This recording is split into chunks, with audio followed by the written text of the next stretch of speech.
Hi there, welcome to the channel, or welcome back. My name is Angela and I'm a home gardener growing here in my Zone 6 garden, southwestern Ohio in the US. Today I'm doing one of the very last fall tasks that I'll need to do this year. I try to do this every year, but sometimes I skip it, and that task being shredding the leaves that have fallen on the ground. I did a pretty extensive video on this whole process a few years back. I'll link it up here or in the description below. I'll just real quickly go over what it is, why I'm doing it, and some of the do's and don'ts, and then we'll get started. I'm going to put it on time lapse. What it is shredding the leaves that have fallen on the ground here on our property. And a couple of the reasons that I do this, the first one primarily is that I put the shredded leaves on top of, either on top of my raised beds and let them decay over the coming year, and or put them in my compost bin to also decay, to then head back to the soil later. And the other reason is that it does make a nice mulch on top of the beds. And a couple of the do's, and I don't know that this is an exhaustive list, but I'm going to kind of share with you what I know about do's and don'ts of leaf shredding. You do want to make sure that you get the leaves shredded up pretty finely or mulched, and that way they will break down more quickly. You definitely don't want to put whole leaves on top of your garden beds. At least that's what I have always read. The reason being is that they can mat up and make like a thick, impenetrable mat, so nothing's breaking down, or at least not for a long time, and also can keep the water from reaching your bed. There may be more reasons than that. That's just what I know from having looked into this over the years. And what I use to shred my leaves, there are a couple of ways you can do this too. I know you can do it with your lawnmower, just run right over the leaves and then gather them up in their shredded up state. Or they do make standalone mulchers, shredders that are kind of large devices that just sit on the ground, that you pile the leaves in and they funnel down through the machine and come out shredded. I'm pretty sure how that works. I've only seen that once on a video. It looked very intriguing. The way that I do it is with a handheld leaf shredder. It's a combination vacuum and blower, so it can blow the leaves in, or it can like suck them up like a vacuum. They go through the motor, get shredded through the like a fan-like device, and then they get whooshed out right into a bag that kind of hangs off of your shoulder here. You'll see it once I put this on the time lapse. Mine is, I think, Black & Decker. I just got it on Amazon several years back. I'll link it below. Not affiliated, at least not at this time. And in case you're interested, I'll put that model below. I've been very happy with it. It's electric, so it has a power cord that I plug into the side of the house. Thankfully, we have outlets on a couple of different sides of the house, so I can go do this process here in the veggie garden, where I get a lot of leaves from all those trees back there. I hope that's showing up. And then we also get a lot of leaves in the front of the house, which is over that way. A lot of trees over there. And if I allow myself enough time in the fall and the weather's cooperating and I'm ambitious enough, I will also take this down to the far end of the property where we have an outlet post and shred the leaves down there. Then I have to bring a cart with me, because the bag that catches the leaves is not real large. So every time I fill the bag, I dump it into the cart, keep doing that till I fill my cart up, haul the cart back down here to the veggie garden, dump the cart, take it back down. So I only do that in years when I'm feeling very, very energetic and ambitious. I'll be doing good this year, I think, to get these areas right around the front of the house. Like I mentioned, there's some more information and things to be aware of, and I did cover it pretty extensively in that previous video, so I will link that. I do wear ear protection because it's a loud, there's a motor in this tool and it's loud, so I protect my hearing. But with that, I'm going to haul this thing out of our shed right back there, get it plugged into the house, which is over this way, and start shredding. You ready?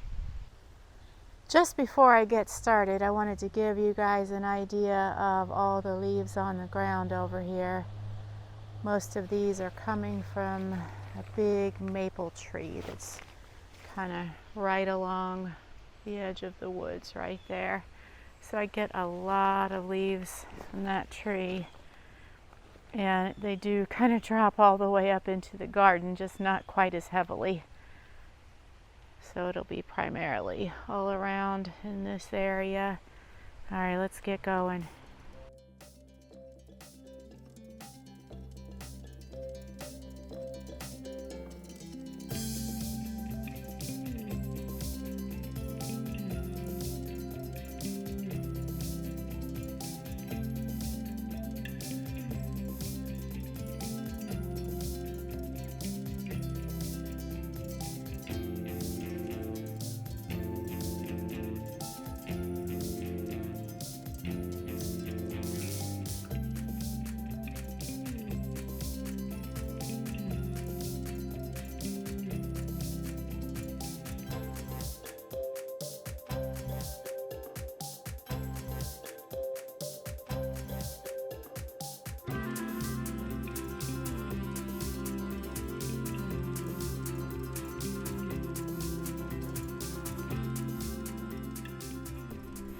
So that was maybe 20 minutes of leaf shredding, although it will be a lot shorter for you guys since I did the time lapse. I'm going to show you what the ground looks like now. Hopefully the difference will show up on the camera. I am by no means or by any stretch done yet. I'll show you where I have deposited the leaves that I got today because I think that was out of frame, so you probably didn't see that. So I'm going to turn you around. So this is the ground now, and I know I didn't really do a close-up of the ground before, but you can see the ground through the leaves. There's still a bunch of scattered leaves, but previously that stretch of ground looked just like that back there.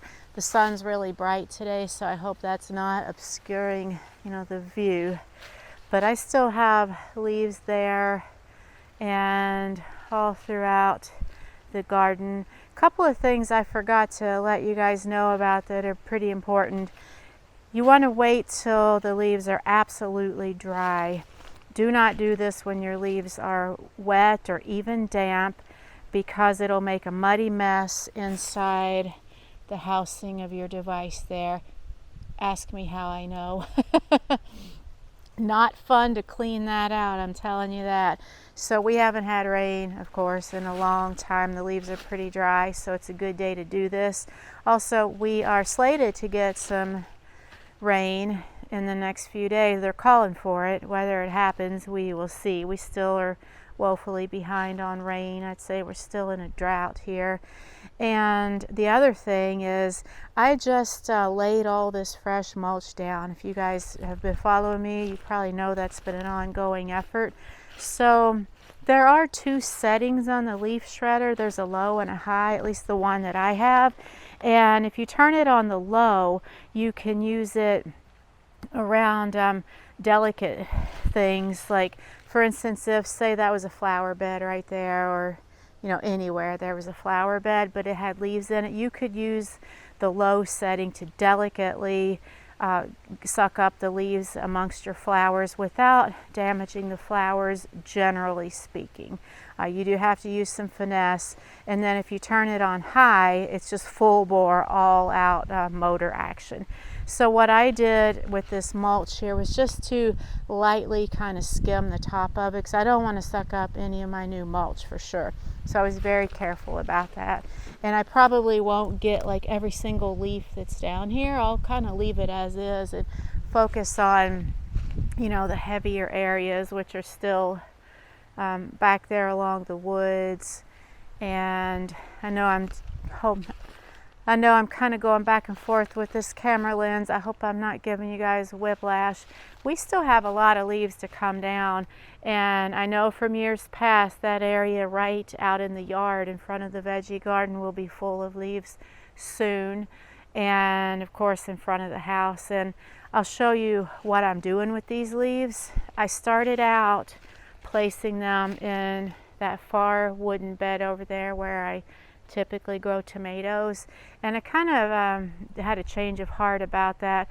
What I started doing with these, I lost count of how many bagfuls of leaves that I did, but the last several I started filling up this long raised bed here.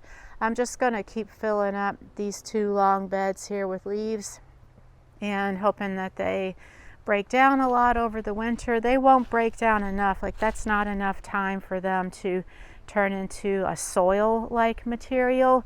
But then what I can do in the spring is just top these beds off with soil, mix it all around, and it'll be good for planting. At least I have done that in years past, and it does seem to work. These middle beds here, these older beds, my first ones, I will try to get enough leaves to fill those as well, but I do plan to top those off with soil next year too. I think I have mentioned here on the channel that I'm not going to go full bore veggie growing next year.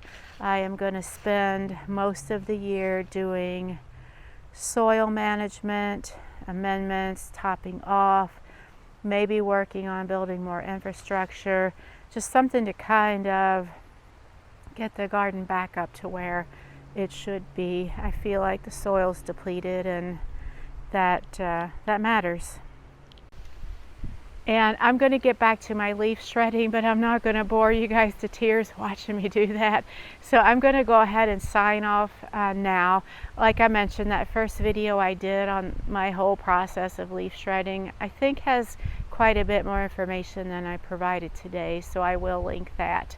And thank you guys so much for watching. I hope that your fall is off to a great start, or your spring if you're a Southern Hemisphere friend. Thanks so much again for watching, and take care.